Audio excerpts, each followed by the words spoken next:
नमस्कार दोस्तों, स्वागत है आप सभी का @RPSC science classes YouTube channel पे। और आज ये हमारी 5वीं क्लास है। पिछले 4 क्लासें हो चुकी है।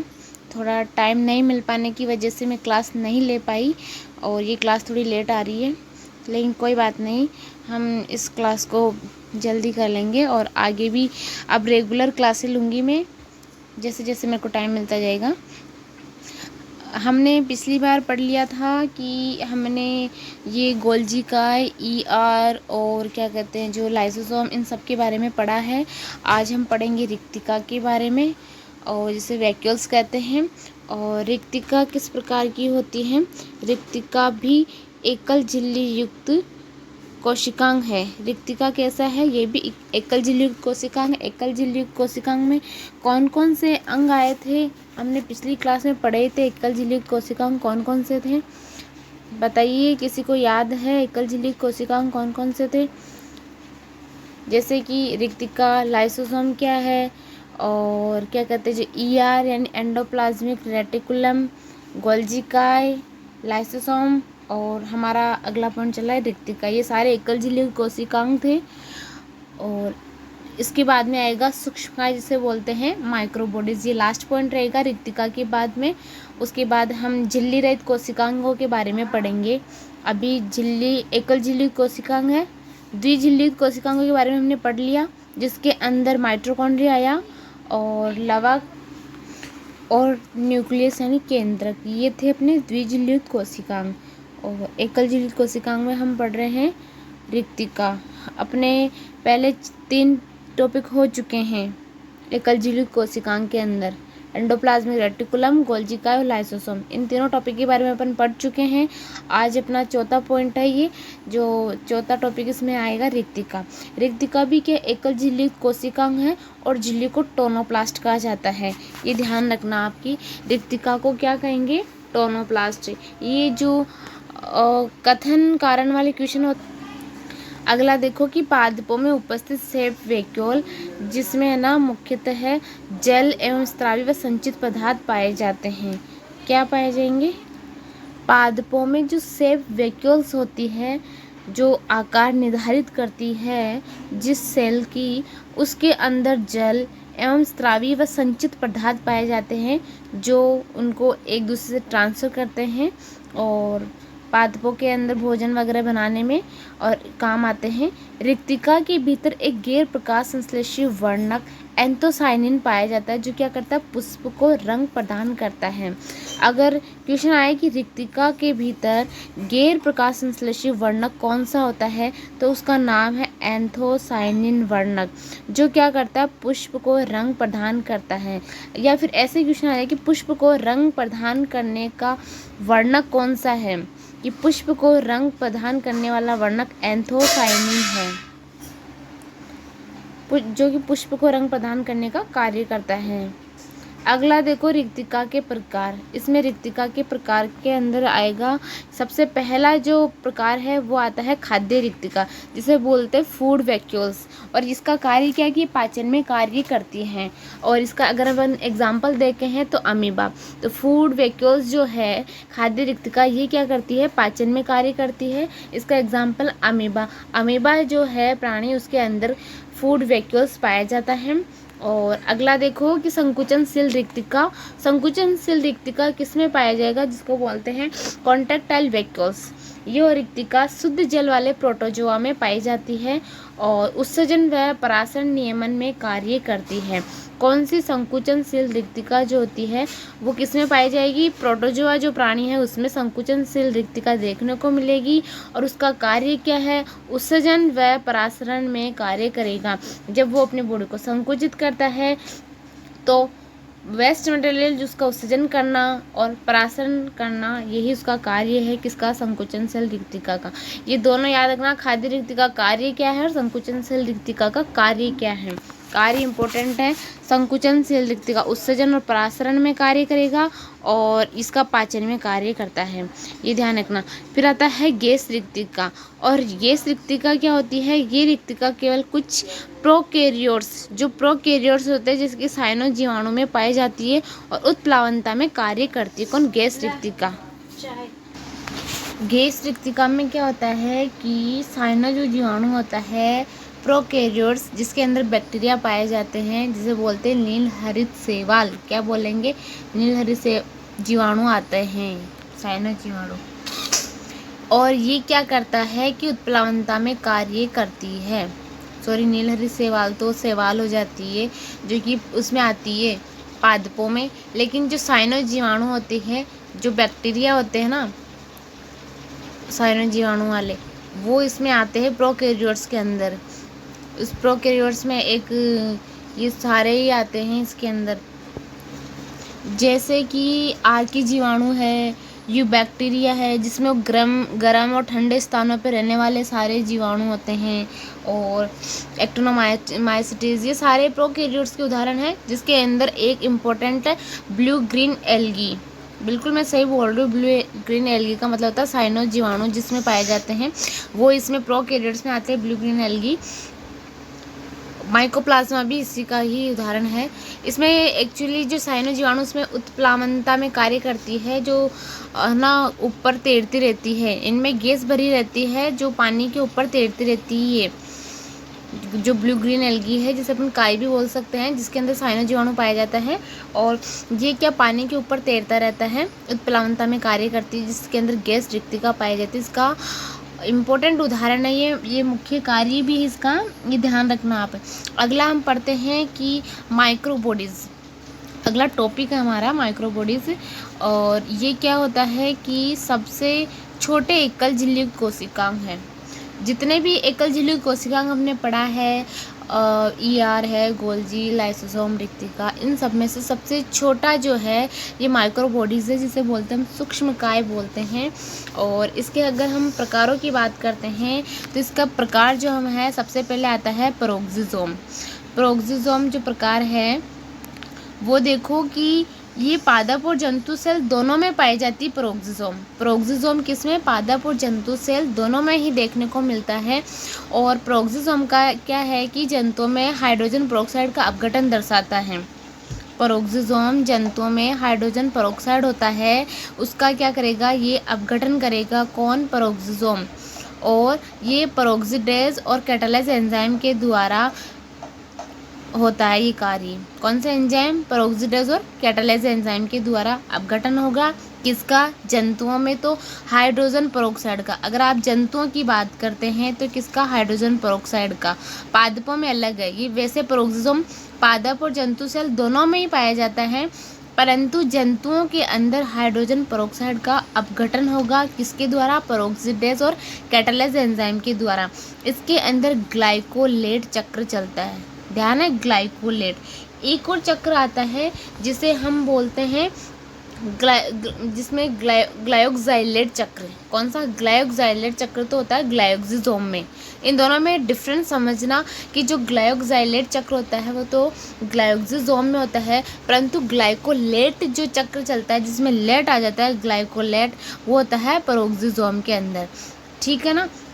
और अगर हम बात करते हैं किसकी? पादपों की, कि पादपों में ये क्या कार्य करता है। जंतुओं में तो हाइड्रोजन पेरोक्साइड का अपघटन करा है, परंतु पादपों जो पादप सेल होती है उसके अंदर ये क्या करता है? वशीय अम्ल का बीटा ऑक्सीकरण करता है। क्या करता है ये? वशीय अम्ल का बीटा ऑक्सीकरण करता है। प्रकाश शोषण का कुछ भाग भी देखा जाता है पादपों में।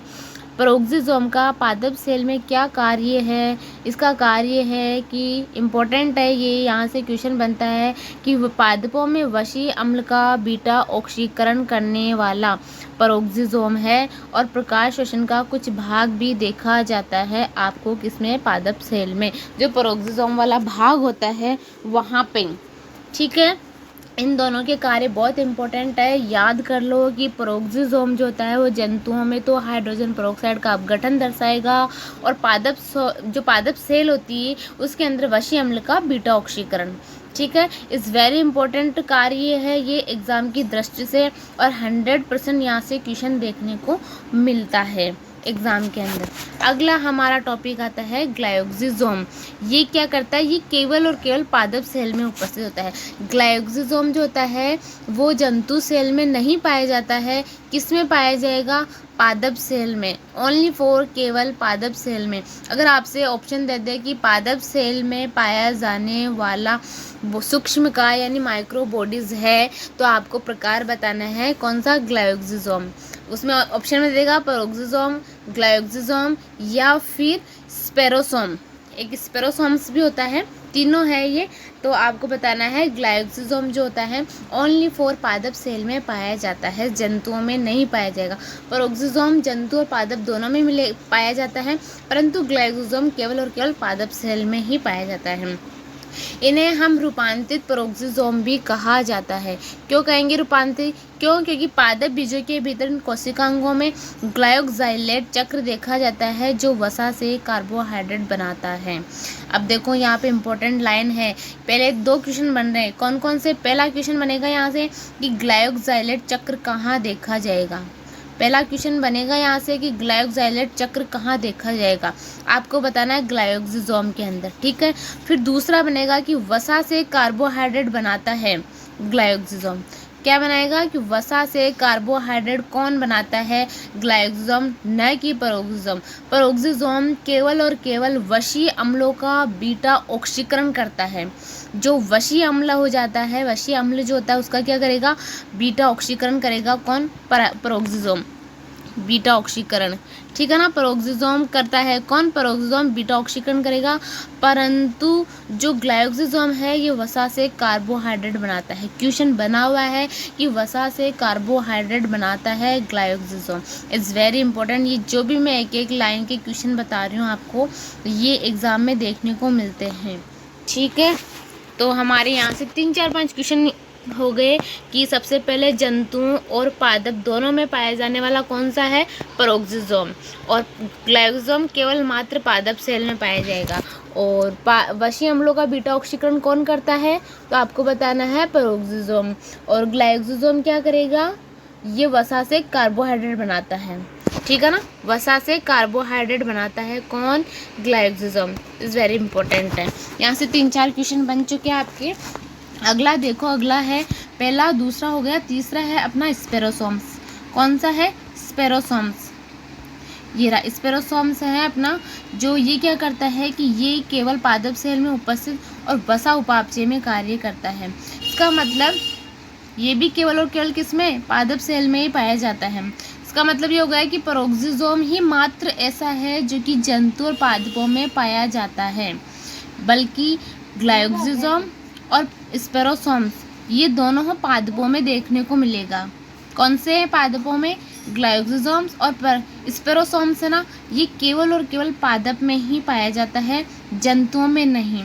और इनके दोनों के कार्य बहुत इंपॉर्टेंट है कि जो स्पेरोसोम्स है ये तो वसा उपापचय में कार्य करता है, बल्कि ग्लायोक्सिजोम क्या करेगा, वसा से कार्बोहाइड्रेट, क्या करेगा, वसा से कार्बोहाइड्रेट बनाता है। कार्य क्लियर हो चुके हैं और इनको याद रखना 100%। यहाँ से क्वेश्चन बनेगा। तीनों में डिफरेंस, ये माइक्रो बॉडीज़ के 3 प्रकार हैं जो बहुत इंपॉर्टेंट है। माइक्रो बॉडीज़ एंड सूक्ष्म काय के जो 3 प्रकार है बहुत इंपॉर्टेंट है।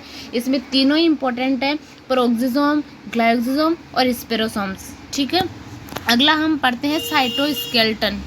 कौन सा पढ़ेंगे, साइटोस्केलेटन, जिसे बोलते हैं कोशिका कंकाल। अब कोशिका कंकाल क्यों होता है, क्योंकि ये कोशिका को आकार अच्छा देता है। कोशिका कंकाल, पर कोशिका कंकाल क्यों जरूरी है, साइटोस्केलेटन इसलिए ज़रूरी है कि इससे कोशिका का आकार अच्छा मिल जाता है, मतलब आकार बना रहता है। अगर सोचो कोशिका कंकाल नहीं होगा तो कोशिका का आकार स्थायी नहीं होगा, अस्थायी हो जाता है इसका आकार। इससे क्या होता है कि इसका आकार बनाए रखने में कोशिका कंकाल बहुत ज़रूरी है, और ये है केवल और केवल यूकेरियोट्स में उपस्थित। आपको प्रोकैरियोट्स में नहीं देखने को मिलेगा। जो मैंने उदाहरण बताए थे जिसके, एक्टिनोमाइसीट्स, ब्लू ग्रीन एल्गी है, और ये जितने भी होते हैं ना, अमीबा वगैरह, ये सब है ना। अमीबा इसमें कहाँ है, ये प्रोटो जो आ गया, ये तो यूकेरियोट्स में आता है। जैसे कि ये जो हमने प्रोकैरियोट्स वाले जितने भी उदाहरण देखे हैं, जैसे कि ये बैक्टीरिया वाले जितने भी हैं, एक्टोमाइसीट्स होता है, और क्या कहते हैं आर्की जीवाणु, ये बैक्टीरिया, मोनेरा जगत के जितने भी प्राणी होते हैं, मोनेरा जगत में जितने भी बैक्टीरिया आते हैं वो सारे, और माइकोप्लाज्मा, इन सब में कोशिका कंकाल नहीं होता है। कोशिका कंकाल देखने को मिलेगा यूकेरियोट्स में। यूकेरियोट्स में कौन कौन से आते हैं? प्रोटिस्टा, फंजाई, और क्या कहते हैं जो प्लवक, और अपने एनिमल्स जितने भी होते हैं ये सारे यूकेरियोट्स में आएंगे। ठीक है, तो इसमें देखो कि केवल यूकेरियोट्स में उपस्थित और ऐसे तंतुमय प्रोटीन होते हैं जो कोशिका के आकार को बनाए रखने में, कोशिका की गति में एवं यांत्रिक सहयोग प्रदान करते हैं। किसके अंदर करेंगे ये? एक तो देखो कोशिका का आकार है ना, साइटोस्केलेटन का कार्य ये होगा कोशिका का आकार बनाएगी। उसके बाद में कोशिका की गति उससे बनी रहती है। अगर ये कोशिका कंकाल नहीं होगा तो गति धीरे धीरे होगी, इनकी गति तीव्र नहीं होगी, और गति बनी हुई भी नहीं रहती है। और इसमें यांत्रिक सहयोग प्रदान करते हैं, क्योंकि जब चलते हैं तो इनको एक सहारा मिलता है इससे, साइटोस्केलेटन से। ठीक है, अगला देखो कि ये कोशिका कंकाल मुख्यतः 3 प्रकार का होता है। कितने प्रकार का होगा? 3 प्रकार का होता है। उसके अंदर देखो सूक्ष्म तंतु जिसमें एक्टिन आएगा, मध्य तंतु जो 8 से 10 नैनोमीटर का होता है, और सूक्ष्म नलिकाएं जिसे बोलते हैं ट्यूबुलिन। क्या होता है? सूक्ष्म नलिकाओं को क्या बोलेंगे अपन? सूक्ष्म तंतु जिसे बोलते हैं अपन एक्टिन, सूक्ष्म तंतु को क्या बोलेंगे? एक्टिन। मध्य तंतु जिसे 8 से 10 नैनोमीटर का होता है, ये इससे छोटा होता है एक्टिन तो, और ये सूक्ष्म नलिका जिसे बोलते हैं ट्यूबुलिन। ये सब है किसके? प्रोटीन के प्रकार 3 है। कोशिका कंकाल में कंकाल जो होता है उसमें मुख्यतः है 3 प्रकार का होता है। ये कंकाल कितने प्रकार का देखने को मिलेगा आपको? 3 प्रकार का। ये 3 प्रकार से मिलकर बना होता है, जिसमें सूक्ष्म तंतु, मध्य तंतु, सूक्ष्म नलिका। अगर इसमें सबसे छोटा रूप अपन देखते हैं तो सूक्ष्म तंतु का सबसे छोटा रूप होता है, और सबसे बड़ा जो देखते हैं वो सूक्ष्म नलिकाएं के देखते हैं। इसमें पूछा जाता है, क्रम पूछा जाता है कि छोटे से बड़े की ओर जमाइए इसको। अगर क्रम जमाना है तो पहले आएगा सूक्ष्म तंतु 1 नंबर पे, ये 2 नंबर पे, ये 3 नंबर पे सूक्ष्म नलिकाएं, जो कि बड़ी होती है सूक्ष्म नलिकाएं। ठीक है ना। और इसका अगर हम बताते हैं सूक्ष्म नलिकाएं का एग्जाम्पल देख सकते हो आप, ट्यूबुलिन। इसमें ये इसको ही बोलते हैं ट्यूबुलिन। तो ये 25 नैनोमीटर की होती है। कितने नैनोमीटर की होती है? 25 नैनोमीटर की होती है। ठीक है, ये 25 नैनोमीटर की है। और इसको सूक्ष्म तंतु को माइक्रोफिलामेंट बोलते हैं। क्या बोलेंगे इसको? माइक्रोफिलामेंट बोलते हैं इसको। ये माइक्रो है, ठीक है ना, ये माइक्रो है। और ये मध्य तंतु होएगा और ये सूक्ष्म नलिका है। अब हम देखते हैं इसके अंदर सबसे पहले हमारा, अगर ये तो हमारे प्रोटीन की बात थी, अब हम देखते हैं इसमें तारक केंद्र यानी सेंट्रियोल्स के कार्य क्या है। ठीक है ना। इसमें देखो तारक केंद्र, ये क्या होता है? झिल्ली रहित कोशिकांग है जो सामान्यतः जंतु सेल में पाए जाते हैं। तारक केंद्र, यहाँ पे एक लाइन इम्पोर्टेंट है कि तारक केंद्र झिल्ली रहित कोशिकांग है। राइबोसोम भी झिल्ली रहित कोशिकांग है, लेकिन हम पढ़ रहे भी तारक केंद्र के बारे में, जिसे बोलते हैं सेंट्रियोल्स।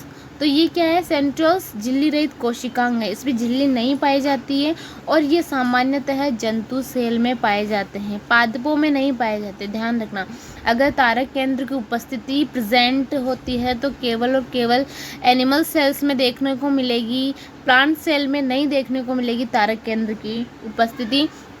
तारक केंद्र की उपस्थिति केवल और केवल जंतु सेल में पाई जाती है, प्लांट सेल में नहीं। ठीक है। उसके बाद देखो कुछ निम्न पादपों में भी और उच्च पादपों में अनुपस्थित। अगर हम बात करते हैं जो निम्न पादप होते हैं, जो बहुत छोटे पादप होते हैं, जब उनकी ग्रोथ स्टार्ट होती है उस समय भले ही जो छोटे छोटे निम्न पादप उनमें अपन शायद देखने को मिल सकता है, लेकिन बड़े होने के बाद नहीं। अगर कोई भी बड़ा पौधा आप देखोगे तो उसमें तारक केंद्र अनुपस्थित होता है, उपस्थित नहीं होता है, केवल और केवल जंतु सेल में। और झिल्ली रहित, इसमें कभी भी झिल्ली नहीं पाई जाएगी, कोशिका झिल्ली नहीं पाई जाती है। तारक केंद्र झिल्ली रहित कोशिकांग है, ध्यान रखना।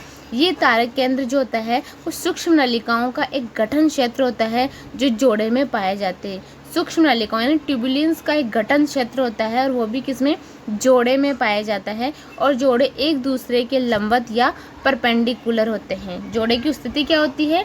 ये या तो एक दूसरे के लंबवत होंगे या परपेंडिकुलर होंगे। ठीक है। अब हमने तारक केंद्र जो है ना उसे, और कोशिका द्रव्य, इन दोनों को सम्मिलित रूप से क्या कहेंगे? बताइए। तारक केंद्र कोशिका द्रव्य को सम्मिलित रूप से क्या कहा जाता है? सेंट्रियोल्स और सेंट्रियोल्स, उसमें जो उसका कोशिका द्रव्य होता है, साइटोप्लाज्म होता है, उनको सम्मिलित रूप से यानी कि जो कंबाइंड रूप से क्या कहेंगे बताइए, उसको बोलते हैं सेंट्रोसोम। क्या बोलेंगे? सेंट्रोसोम। आगे देखो मैंने लिखा है, आप इसको नोट डाल के कर लो कि तारक केंद्र एवं कोशिका द्रव्य सम्मिलित होकर के तारक का या सेंट्रोसोम कहलाता है। ये आप नोट डाल लो, यहाँ पे इसको नोट डाल के लिख लो। आप नोट डाल के लिख सकते हो कि तारक केंद्र एवं कोशिका द्रव्य सम्मिलित होकर के तारक का या सेंट्रोसोम कहलाता है। ठीक है, ये जो सेंट्रियोल्स और साइटोप्लाज्म, सेंट्रियोल्स और साइटोप्लाज्म ये दोनों कंबाइंड रूप से क्या कहलाएंगे? सेंट्रोसोम कहलाते हैं। ठीक है, अब हम देखते हैं तारक केंद्र की संरचना। हमने ये तो देख ली कि तारक केंद्र सूक्ष्म नलिकाओं का एक संगठन क्षेत्र होता है, यानी कि ट्यूबुलेंस का ये नलिकाओं से मिलकर बना होता है, ट्यूबुलेंस से मिलकर बना होता है। परंतु इसकी संरचना कैसे होती है ये देखते हैं। अगर हम संरचना की बात करते हैं तो ये आपको बैलगाड़ी के पहिए के समान होती है इनकी संरचना। तारक केंद्र की संरचना कैसे देखने को मिलेगी? बैलगाड़ी के पहिए के समान होती है, जिसमें 9+0 सूक्ष्म नलिकाओं की व्यवस्था पाई जाती है। कौन सी व्यवस्था? 9+0 सूक्ष्म नलिकाओं की व्यवस्था पाई जाती है। अब 9+0 का मतलब क्या है? देखो आगे ना, आप इस डायग्राम को देखना, देखो इस डायग्राम को अच्छे से देखो। ये जो 9+0 की जो व्यवस्था होती है, इस डायग्राम को देखो, ये दिख रहा है आपको 9+0? ये देखो, ये दिख रहा है ना आपको 9+0? अब 9+0 क्यों होता है इसको हम बोलेंगे एक। ये जो आपको जो 9 लाइनें दिखाई दे रही ना, 1 2, ये वाली 2, दूसरी वाली ये देखो, ये 1 2 3 4 5 6 7 8 और 9, ये सारे के सारे क्या हैं? ये जो 9+0 वाला जो फॉर्मूला बताया ना, देखो ये 9 जो आपको सूक्ष्म माइक्रो बॉडीज जो सूक्ष्म नलिकाएं ट्यूबुलेंस दिखाई दे रही है, और 0 का मतलब है कि सेंटर में ट्यूबुलिन नहीं होता है। ये जितने भी है आपको, ये ट्यूबुलिन से बना होता है। ठीक है ना, ये ट्यूबुलिन से यानी माइक्रो सूक्ष्म नलिकाएं होती है, लेकिन जो सेंटर होता है ना, उसके अंदर आपको ये ट्यूबुलिन से नहीं बना होता है। और ये एक प्रकार का हब प्रोटीन होता है बीच में क्या होता है? ये आपको जो देखने को मिल रहा है ना, ये हब प्रोटीन देखने को मिल रहा है। ठीक है ना, ये बीच में हब प्रोटीन है, और जो ये ट्यूबुलिन से नहीं बना होता है, इसलिए 9+0 बताया। जो 9 जितने भी भाग होते हैं, ये सारे के सारे ट्यूबुलिन से बने होते हैं, परंतु 0 वाला भाग ट्यूबुलिन वाला पार्ट नहीं होता है, इसलिए 9+0 का फॉर्मूला लगाया। और ये देखो, ये 3-3, ये जो 3-3 बनाया ना मैंने डॉट, ये 3-3 का मतलब होता है ये प्रत्येक 3 ट्यूबुलेंस होती है एक रेखा में। इसका मतलब 9 में कितनी हो गई? 27 ट्यूबुलेंस। 9 में कितनी हो गई? 27 ट्यूबुलेंस हो गई टोटल की बात करते हैं कि जो तारक केंद्र होता है उसमें टोटल ट्यूबुलेंस कितना पाया जाता है? तो 27 क्यों? क्योंकि प्रत्येक जो लाइन होती है, प्रत्येक जो बैलगाड़ी के पहिए के समान दिख रही है ना संरचना, ये देखो ये पूरी संरचना बैलगाड़ी के पहिए के समान है। तो इसका मतलब प्रत्येक लाइन में 3-3 ट्यूबुलेंस देखने को मिल रही है आपको। ये देखो प्रत्येक लाइन में कितनी ट्यूबुलेंस देखने को मिलेगी? 3-3 ट्यूबुलेंस देखने को मिलती है प्रत्येक लाइन में।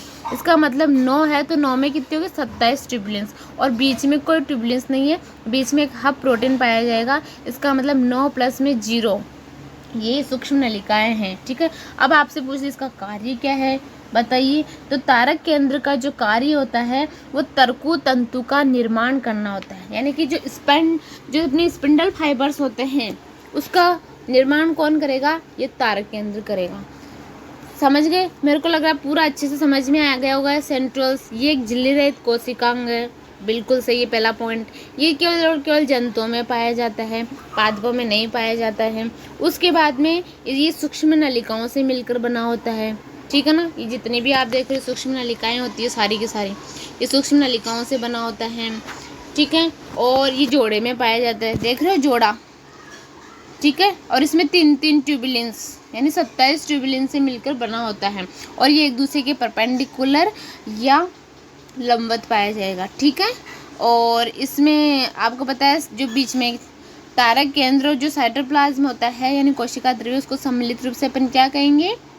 सेंट्रोसोम। क्या कहते हैं? सेंट्रोसोम। और इसकी संरचना पता ही चल गई आपको, 9+0 की व्यवस्था होती है, और 9 ये जो है जिसमें 27 ट्यूबुलेंस हैं, 0 में केवल और केवल हब प्रोटीन देखने को मिलेगा। इसका कार्य क्या है?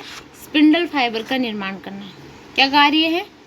तारक, जो तरकु तंतु होता है ना, उसका निर्माण करता है तारक केंद्र। ठीक है, देखो ये रहा कार्य। इसका कार्य आप ना नोट डाल के लिख लो, ये कार्य है, यहाँ पे भी नोट डालो। कार्य इंपॉर्टेंट है, पूछ सकता है कि तारक केंद्र का कार्य क्या है। तो तारक केंद्र का कार्य क्या है कि तरकु तंतु का निर्माण करना, यानी स्पिंडल फाइबर्स का निर्माण करना। ठीक है, अगला देखो, सीलिया और फ्लैजिला में अंतर। अब देखो कि सीलिया और फ्लैजिला में क्या अंतर है। गमनांग और इसमें ये क्या होता है कि जो सीलिया की बात करते हैं हम सबसे पहले। सीलिया में क्या होता है कि सीलिया जो होता है ना कि गमनांग और लोकोमेट्रिक ऑर्गन, यानी जो भी प्रोकैरियोट्स और यूकैरियोट्स दोनों में उपस्थित होता है।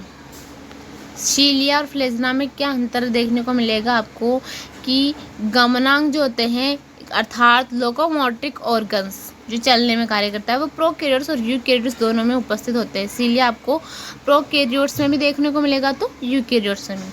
अंतर देखो इसका कि सीलिया जो होते हैं ये क्या है, सब सीलिया छोटे होते हैं। इनका आकार अगर आप देखोगे छोटे होते हैं, पूरी सतह पर पाए जाते हैं और अधिक संख्या में पाए जाते हैं। अगर हम यहाँ पे बात करते हैं तो ये जो छोटे छोटे आकार के आपको दिख रहे हैं ना, ये सीलिया होते हैं, छोटे छोटे, और ये पूरी सतह पे देखने को मिल रही है आपको। ये देखो, ये छोटी छोटी, बड़ी की बात नहीं कर रही मैं, छोटे छोटे जो होते हैं ना ये सीलिया, और ये बड़ी जो होती है ना इतनी लंबी, ये देखो ये इतनी लंबी, ये फ्लैजिला है। फ्लैजिला बहुत बड़ी होती है और ये एक या दो ही मिलेगी आपको, ज़्यादा नहीं, इसमें आपको एक ही दिख रही है, बाकी सारे के सारी सीलिया है और ये छोटी है आकार में और पूरी सतह पर पाया जाएगी। और इनकी संख्या ज़्यादा होती है, बजाय फ्लैजिला की संख्या क्या होती है, कम होती है, और सीलिया की ज़्यादा होती है। और फ्लैजिला एक या दो ही होते हैं। ठीक है, इस डायग्राम को अच्छे से आप देख सकते हो कि इसमें आपको देखो ये भीतर आपको राइबोसोम देखने को मिल रहा है और ये कैप्सूल है, ये सेल वॉल देखने को मिल रही है, और इसमें देखो बीच में डीएनए है और ये सेल मेम्ब्रेन है, और ये फ्लैजिला, और फ्लैजिला एक ही इसके अंदर, ये आपको एक या दो ही देखने को मिलेगा। परंतु ये जो छोटी छोटी सीलिया सारी पूरी सतह पर, वही छोटे छोटे आकार के पूरी सतह पर देखने को मिलेगा। ये एक इम्पोर्टेंट अंतर है इन दोनों का, अंतर अगर आपसे कोई पूछे तो। ठीक है, फ्लैजिला भी जो क्या प्रोकैरियोट्स और यूकैरियोट्स दोनों में देखने को मिलता है। सीलिया और फ्लैजिला ये दोनों ही प्रोकैरियोट्स और यूकैरियोट्स में प्रेजेंट तो होते हैं, परंतु सीलिया छोटे होते हैं, फ्लैजिला आकार में बड़े होते हैं। और सीलिया क्या करेंगे, पूरी सतह पर होते हैं, बल्कि जो फ्लैजिला होते हैं ना ये एक या दो ही होते हैं, पूरी सतह पर नहीं होते हैं। और अब देखो जो बहुत इम्पोर्टेंट है कार्य इनका कि सीलिया जो होते हैं वो समन्वित गति होती है। सीलिया की जो गति होती है वो कैसे, समन्वित का मतलब होता है एक साथ, पूरे देखो पूरी सतह पे, इसका मतलब ये साथ मूवमेंट करेंगे। मूव करते हैं ना, ये गति करते हैं, तब एक साथ चलते हैं। और फ्लैजिला की गति कैसे होती है, स्वतंत्र गति होती है। इस फ्लैजिला की गति कैसे देखने को मिलेगी आपको, स्वतंत्र गति देखने को मिलेगी। जबकि फ्लैजिला बड़े होते हैं, एक अथवा कुछ होते हैं, और उनकी गति कैसी होती है, स्वतंत्र होती है। ये समन्वित गति नहीं पाई जाती सीलिया में, सीलिया में समन्वित गति होती है, परंतु फ्लैजिला में स्वतंत्र गति होती है।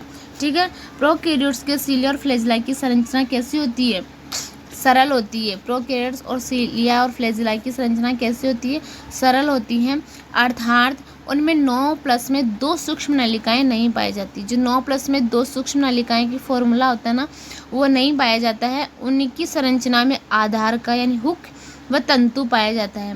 उनकी जो संरचना होती है, उनके अंदर जो उसके आधार का यानी कि जो बॉडी होती है नीचे वाली बेस बॉडी, उसके अंदर क्या देखने को मिलेगा, हुक व तंतु पाया जाता है। तंतु में फ्लैजिलिन प्रोटीन उपस्थित होता है। तंतु में कौन सा प्रोटीन पाया जाएगा, फ्लैजिलिन प्रोटीन पाया जाता है। और यूकैरियोट्स के सीलिया व फ्लैजिला में 9+2 सूक्ष्म नलिकाएं व्यवस्थित रहती हैं। आपको अंतर समझ में आ गया कि प्रोकैरियोट्स के अंदर, जो प्रोकैरियोट्स है, जो बैक्टीरिया है, उसमें 9+ में 2 सूक्ष्म नलिकाएं नहीं पाई जाएगी, बल्कि जो यूकैरियोट्स के जो सीलिया और फ्लैजिला है उनमें 9+ में 2 सूक्ष्म नलिकाएं देखने को मिलती हैं। ठीक है, ये बहुत इम्पोर्टेंट लाइन है और इसको ध्यान रखने लायक है कि प्रोकैरियोट्स और यूकैरियोट्स की सीलिया की संरचना किस प्रकार की होती है। इसको याद रखना है, ठीक है। अगला देखो, ये डायग्राम है। इस डायग्राम को अच्छे से देखो। जो 9+2 संरचना बताई मैंने, वो जो अपन ने तारक केंद्र की संरचना देखी थी वो 9+0 वाली संरचना थी। इसका मतलब बीच में ट्यूबुलिन प्रोटीन नहीं था, केवल और हब प्रोटीन था। उसमें ट्यूबुलिन्स नहीं था, क्या था, हब प्रोटीन था उसके अंदर, तारक केंद्र के अंदर। बल्कि जो यूकेरियोट्स की जो फ्लैजिला और सीलिया की संरचना हम देख रहे हैं, ये 9+2। इसका मतलब ये 9, एक यहाँ देखो आप, 1 2 3 4 5 6 7 8 और 9, ये वाला पॉइंट 9, ठीक है। ये 9+2 और देखो बीच में 2, ये जो संरचना दिख रही है ना आपको 2, ये आपको दिखाती है कि 9+2 की संरचना है। ये कैसे दिखाएगी आपको, 9+2 की संरचना है, जिसके अंदर है ना, इसमें ट्यूबुलिन प्रोटीन है बीच में। ये जो बीच में देख रहे हैं ना आप, ये क्या, ट्यूबुलिन प्रोटीन है, ठीक है ना। अब देखो ये टोटल कितने हो गए, ये 2 है, ये कितने, 2 ट्यूबुलिन है यहाँ पे 9 के अंदर, तो 18 तो यही हो गए टोटल, और बीच में ये 2 यानी 20। इसमें टोटल कितने ट्यूबुलिन्स आ गए, 20 ट्यूबुलिन्स आ गए इसके अंदर। टोटल कितने, 20 ट्यूबुलिन है इसके अंदर। तो बल्कि तारक केंद्र में केवल और केवल 9+0, उसमें 3 थे ट्यूबुलिन एक लाइन के अंदर, यानी 27 उसमें थे तारक केंद्र के अंदर। और यहाँ पे अगर हम बात करते हैं तो ये अपने हैं 9+2, यानी कि 20 ट्यूबुलिन हो गए। एक में कितने, 2 है, तो 9 लाइनों में कितने, 18 ट्यूबुलिन हो गए, और मध्य में कितने, 2 ट्यूबुलिन्स, यानी 20 ट्यूबुलिन्स हो चुकी। किसके अंदर, यूकेरियोट्स के सीलिया और फ्लैजिला की संरचना है। ये किसकी संरचना है, यूकेरियोट्स के सीलिया और फ्लैजिला की संरचना है, ठीक है। तो इसमें ध्यान रखना है कि 20 ट्यूबुलिन पाया जाएगा, और 9+2 संरचना देखने को मिलती है। और जबकि तारक केंद्र की अगर बात करते हैं तो उसमें 27 ट्यूबुलिन है, 9+0 की संरचना देखने को मिलती है, ठीक है। आई होप आपको अच्छे से समझ में आ गया है। आज की क्लास इतनी लेंगे। आज की क्लास में हमने इम्पोर्टेंट टॉपिक पढ़ा है कि तारक केंद्र, उसकी संरचना बहुत इम्पोर्टेंट है। उसके बाद सीलिया और फ्लैजिला की संरचना, उसकी ये इसमें 9+2 जो संरचनाएं हैं वो इम्पोर्टेंट है। और तंतु में कौन सा प्रोटीन होता है, फ्लैजिलिन प्रोटीन। अगर हम बात करें तंतु में कौन सा प्रोटीन पाया जाएगा, तो फ्लैजिलिन प्रोटीन पाया जाएगा तंतुओं के अंदर। और उसके बाद हमने माइक्रोबॉडीज़ के जो प्रकार देखे हैं वो बहुत इंपॉर्टेंट है। तीनों प्रकार, पेरोक्सिसोम, ग्लाइकोसोम और स्पेरोसोम्स, ये तीनों, इनके कार्य, तीनों के कार्य इंपॉर्टेंट हैं। और इनकी जो प्रोटीन्स जो है, कोशिका कंकाल, सूक्ष्म तंतु, मध्य तंतु, सूक्ष्म नलिकाएं, इनका जो साइज है, क्रम है, वो इम्पोर्टेंट, ठीक है। आज की क्लास यहीं तक ही लेंगे, और मेरे चैनल को सब्सक्राइब कर लो, और अपने जो भी साथीगण हैं उनको शेयर करो, क्लास देखा करो।